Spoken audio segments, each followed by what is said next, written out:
बहुत बहुत स्वागत है दोस्तों आप सभी का आज की इस वीडियो में। आज हम देखेंगे बच्चों class 11th political science subject का चैप्टर नंबर 6 जिसका नाम है न्यायपालिका, जो कि है आपकी फर्स्ट बुक का।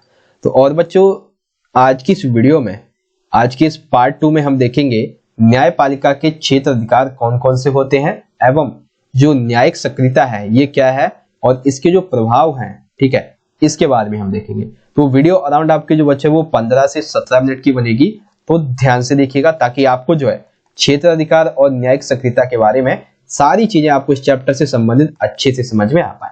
तो न्यायपालिका का अर्थ क्या है, ठीक है, और उसकी प्राइमेट रूपी संरचना, न्यायाधीश की नियुक्ति, ये सभी चीजें हम पिछली वीडियो में पढ़ चुके हैं। आज हम सिर्फ देखेंगे क्षेत्र अधिकार एवं न्यायिक सक्रियता के बारे में। तो सबसे पहले आज का टॉपिक रहेगा हमारा सर्वोच्च न्यायालय का क्षेत्र अधिकार। और क्षेत्र अधिकार कई प्रकार के हैं, ठीक है, 4-5 प्रकार के हैं, जिसमें से सबसे पहला है बच्चों मौलिक अधिकार का क्षेत्र अधिकार। अब ये क्या है इसको ध्यान से समझिए। तो देखिए न्यायपालिका जो है वो आपको पता है कि न्याय अर्थात न्यायपालिका, ठीक है। देखिए कुछ मुकदमों की सुनवाई सीधे सर्वोच्च न्यायालय कर सकता है, अर्थात कुछ मुकदमे ऐसे होते हैं जो कि सिर्फ सर्वोच्च न्यायालय अपने न्यायालय के अंतर्गत ही करता है, ठीक है। इसको आपको उच्च न्यायालय या फिर जिला न्यायालय में जाने की जरूरत नहीं पड़ती है, ठीक है। ऐसे मुकदमों में पहले निचली अदालतों में सुनवाई की जरूरत आपको नहीं पड़ती है। यह अधिकार उसे संघीय नहीं है, यह है संघीय, ठीक है। संघीय मामलों से संबंधित सभी विवादों में एक अंपायर की निर्णायक भूमिका को अदा करने में मदद करती है। अर्थात जो मौलिक क्षेत्र अधिकार है इसके अंतर्गत क्या होता है कि किसी भी अधिकार को जो न्यायपालिका है वो अपने न्यायालय में सीधे क्या कर सकती है, सुनवाई कर सकती है किसी मुकदमे को। इसके लिए आपको निचली अदालत में जाने की जरूरत नहीं है। और ये जो अधिकार है वो उसको एक अंपायर, एक निर्णय लेने की जो अहम भूमिका होती है देश के अंतर्गत, उस एक पर्टिकुलर कैरेक्टर के रूप में यहाँ पे उसे स्थापित करती है, ठीक है।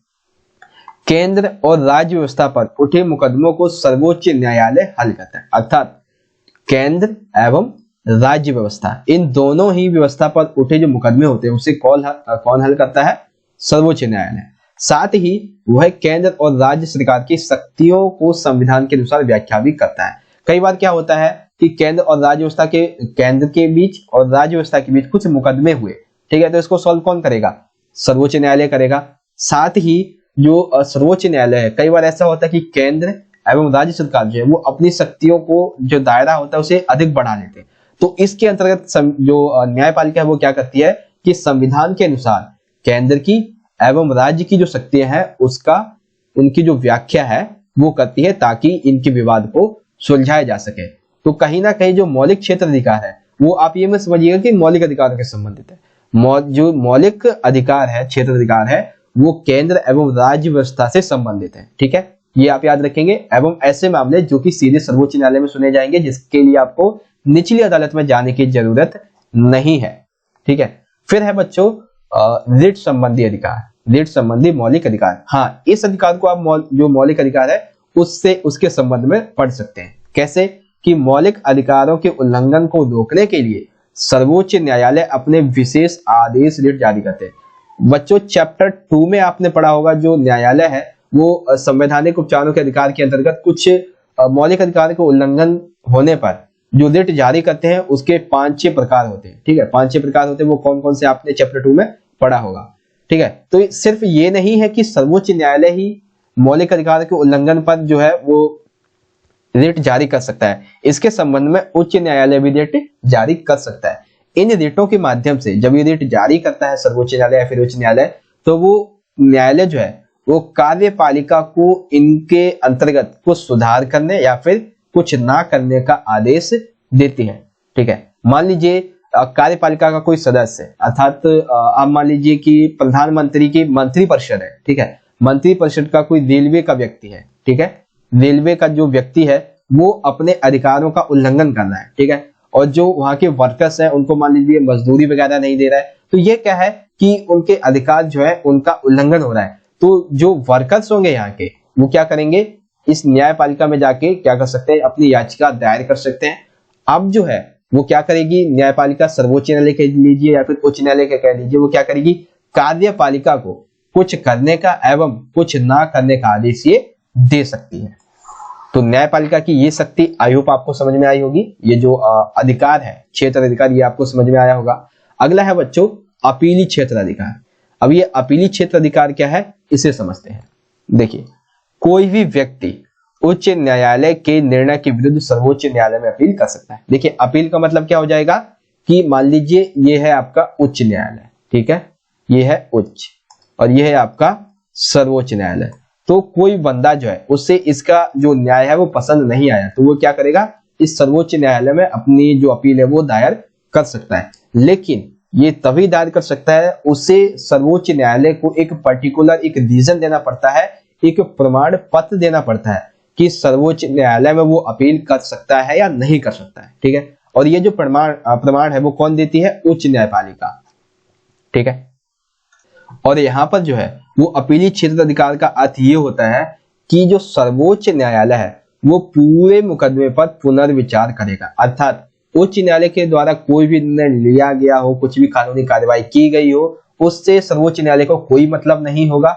सर्वोच्च न्यायालय इस अपीली क्षेत्र अधिकार के अंतर्गत पूरे मुकदमे पर पुनर्विचार करेगा एवं कानूनी मुद्दों की जो दोबारा जांच है वो सारी की सारी प्रक्रिया पूरी मतलब नए तरीके से की जाएगी। फिर सर्वोच्च न्यायालय जो है वो अपनी निम्न अदालतों के फैसले को बदल सकता है एवं अपने तरीके से पुनर्निर्णय ले सकता है। जैसा कि अभी आपको बता ही दिया गया है कि मुकदमे पर पुनर्विचार करेगा, तो सिंपल सी बात है कि जो अपने से निम्न अदालतें हैं उनकी फैसलों को ये बदल सकता है एवं पुनः नए तरीके से एक नया निर्णय ले सकती है। तो अपीली क्षेत्र अधिकार आई होप बच्चों आपको अच्छे से समझ में आ गया होगा, ठीक है। तो ये तो हो गए अभी तक के कुछ जो अधिकार हमने देखे हैं क्षेत्र अधिकार। आगे चलते हैं, जो हमारा अगला क्षेत्र अधिकार है वो है सलाह संबंधी क्षेत्र अधिकार, सर्वोच्च न्यायालय का सलाह संबंधी क्षेत्र अधिकार। अब ये इस क्षेत्र अधिकार के अंतर्गत क्या क्या बातें आती हैं उसे देखते हैं।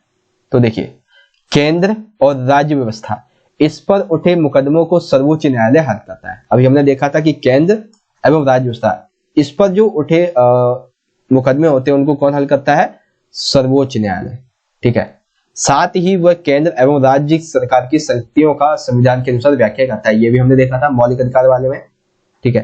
भारत का राष्ट्रपति लोकहित, भारत का जो राष्ट्रपति है वो लोकहित और संविधान की व्याख्या से संबंधित किसी विषय को सर्वोच्च न्यायालय भेज सकता है, लेकिन सर्वोच्च न्यायालय इस फैसले को मानने के लिए बाध्य नहीं होता है।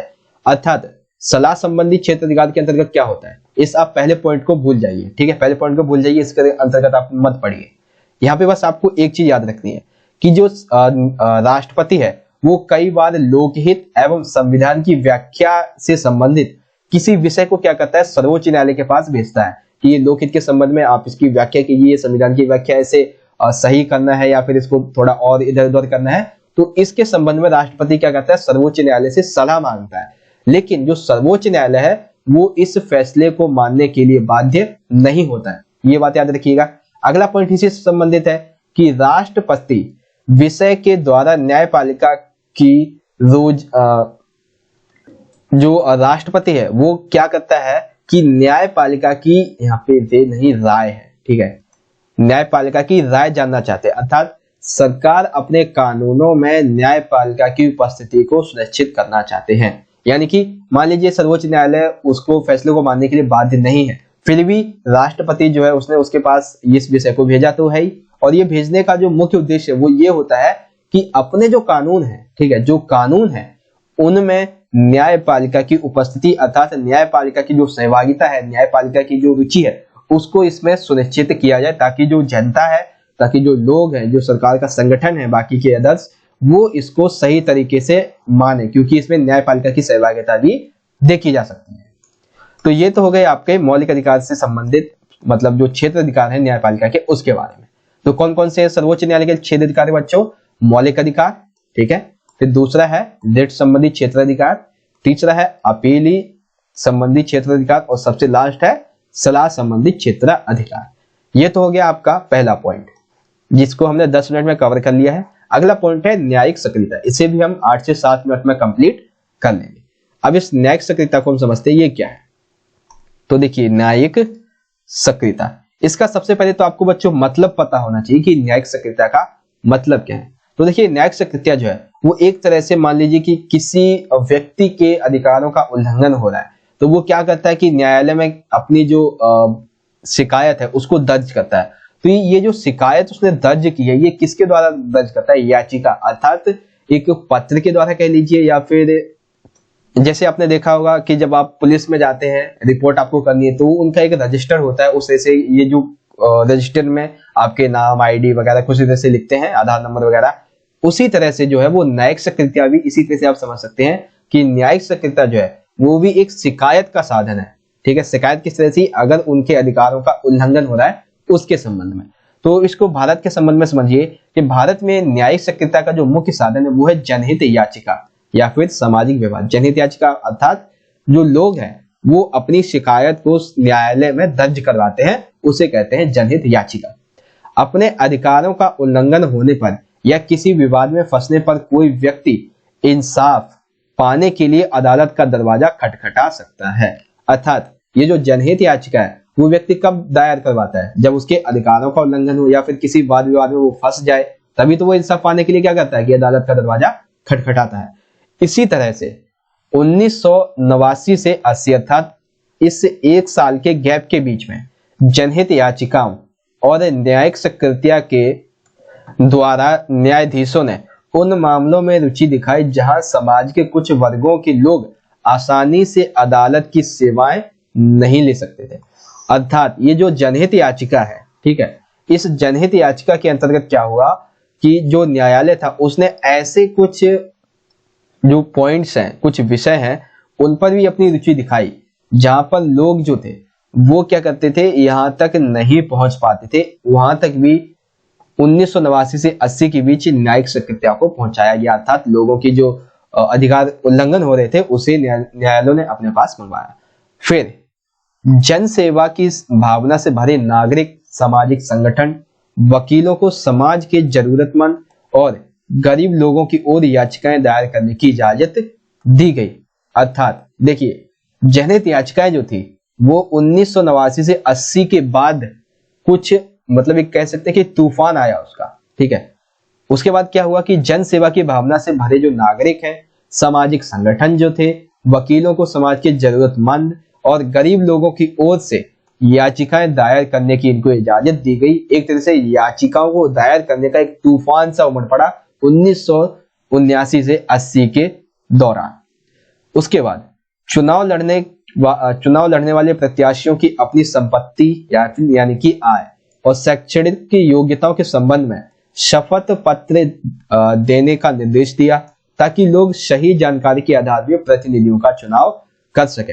अर्थात देखिए जो चुनाव लड़ने वाले प्रत्याशी होते हैं तो न्यायपालिका ने यह कहा कि ये जो प्रत्याशी हैं वो अपनी संपत्ति का एवं शैक्षणिक योग्यताओं के संबंध में जो उनके डॉक्यूमेंट्स हैं वो सही जानकारी जो है वो अपने जो जनता है वहां तक पहुंचाए, ताकि उस डॉक्यूमेंट के अकॉर्डिंग, उस जानकारी के अकॉर्डिंग, एक सही जानकारी के अकॉर्डिंग ही वो अपने सही प्रतिनिधि को, अपने देश के प्रतिनिधि को चुन सके।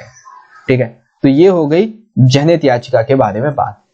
ठीक है, पहले तो जनहित याचिका जो है वो क्या थी हमने ये देखा, और फिर हमने ये देखा कि 1989 के बाद 1979 से 1980 के बाद जनहित याचिकाओं का एक तूफान सा उमड़ पड़ा।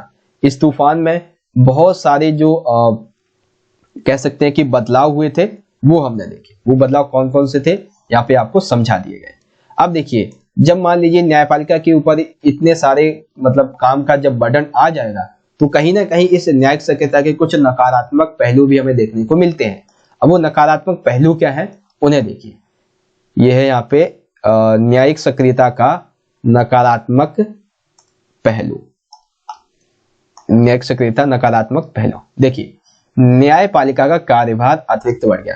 ठीक है, अभी हमने देखा था 1779 से 80 तक ये जो न्यायिक सक्रियता थी वो एक तरह से कह लीजिए शून्य थी, जीरो थी। लेकिन इसके बाद जो है एक तरह से क्या हो गया, तूफान सा आ गया इसका। और जब आपको पता है कि कोई काम जब नया नया होता है और जब वो एक धर्म से सफल हो जाए, जितना आप सोच नहीं सकते उससे ज्यादा सफल हो जाए, तो सिंपल सी बात है कि अतिरिक्त कार्यभार बढ़ जाएगा। न्यायिक सक्रियता से विधायिका, कार्यपालिका, न्यायपालिका इनके बीच के जो कार्य है उनमें अंतर करना मुश्किल हो गया।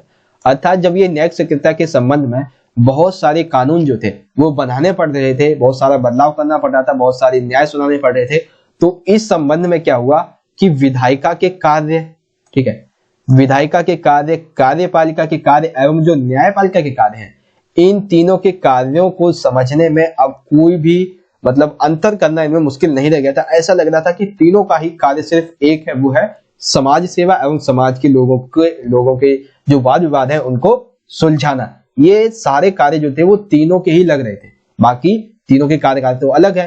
तो न्यायिक सक्रियता का एक परिणाम क्या हुआ कि इन तीनों की शक्तियों के बीच में अंतर करना मुश्किल हो गया। ठीक है, अगला जैसे वायु, एक सेकेंड इसको देखिए, इसको आप दोबारा से समझिए कि कार्य करना, जो कार्य था वो अंतर करना मुश्किल क्यों हो गया। जैसे कि वायु और ध्वनि प्रदूषण दूर करना, भ्रष्टाचार की जांच व चुनाव सुधार करना, ये किसके काम है, विधायिका के या फिर कार्यपालिका के। लेकिन ये कार्य कौन कर रहा था, ये कार्य कर रही थी जो न्यायपालिका है हमारी, वो भी ये सारे कार्य कर रही थी। तो इसी वजह से क्या हुआ कि इन सभी में इनके जो कार्य हैं उनमें अंतर करना काफी मुश्किल हो गया था। न्यायिक सक्रियता से सरकार का प्रत्येक अंग एक दूसरे की शक्तियों और क्षेत्र अधिकार का सम्मान करे, इस सिद्धांत को बाधित किया गया। अर्थात जब आपको पता है कि इन तीनों के ही कार्य को जब आप समझ नहीं सकते, तो सिंपल सी बात है कि एक सिद्धांत है हमारे संविधान के अंतर्गत कि ये तीनों जो हमारी संस्थाएं हैं, ठीक है, ये तीनों जो हमारी संस्थाएं हैं वो एक दूसरे की जो शक्तियां हैं उनका सम्मान करेंगे, उनका आदर करेंगे। लेकिन इस न्यायिक सक्रियता से सरकार के प्रत्येक अंग का एक दूसरे की शक्तियों और क्षेत्र अधिकार का सम्मान करने का जो सिद्धांत था वो पूर्ण तरीके से बाधित हो उठा था। तो ये कुछ जो न्यायिक सक्रियता है उसके नकारात्मक पहलू यहाँ पे आपको देखने को मिले। ठीक है, तो ये हो गया न्यायिक सक्रियता है क्या एवं उसके नकारात्मक पहलू। तो एक बार बच्चों आप दोबारा से हम एक बार देख लेते हैं कि आज हमने क्या क्या पढ़ा है। तो सबसे पहले सर्वोच्च न्यायालय के क्षेत्राधिकार, जिसमें आपने देखा मौलिक क्षेत्र अधिकार क्या होता है सबसे पहला। दूसरा आपने देखा रिट संबंधी क्षेत्र अधिकार क्या होता है जो कि मौलिक अधिकार से संबंधित है। अपीली क्षेत्र अधिकार क्या है ये आपको पता चल गया। फिर हमने देखा सलाह संबंधी क्षेत्र अधिकार, जिसमें राष्ट्रपति एवं न्यायपालिका की सहभागिता के बारे में आपने देखा। एंड देन लास्ट पॉइंट था न्यायिक सक्रियता। तो न्यायिक सक्रियता है क्या, एक तरह से तूफान इसका कब उमड़ा, किन लोगों ने मतलब इसके बीच क्या क्या हुआ, इसके दौरान क्या हुआ, और उसके बाद न्यायिक सक्रियता एवं न्यायपालिका का जो है इसका नकारात्मक कुछ प्रभाव भी पड़ा है, वो प्रभाव क्या है हमने ये देखा। तो इस तरह से बच्चों आज का हमारा जो ये वीडियो है वो यहाँ पे खत्म होता है। एंड मैं आशा करता हूँ कि आज की जो वीडियो है वो आपको पसंद आई होगी। बच्चों वीडियो अच्छी लगी हो तो लाइक जरूर कीजिएगा, शेयर कीजिएगा अपने सभी दोस्तों के साथ और कमेंट करके बताइएगा वीडियो कैसी लगी। चलिए दोस्तों मिलेंगे नेक्स्ट वीडियो में। इस वीडियो को अपने दोस्तों के साथ ज्यादा से ज्यादा जरूर शेयर कीजिएगा। धन्यवाद। जय हिंद, वंदे मातरम।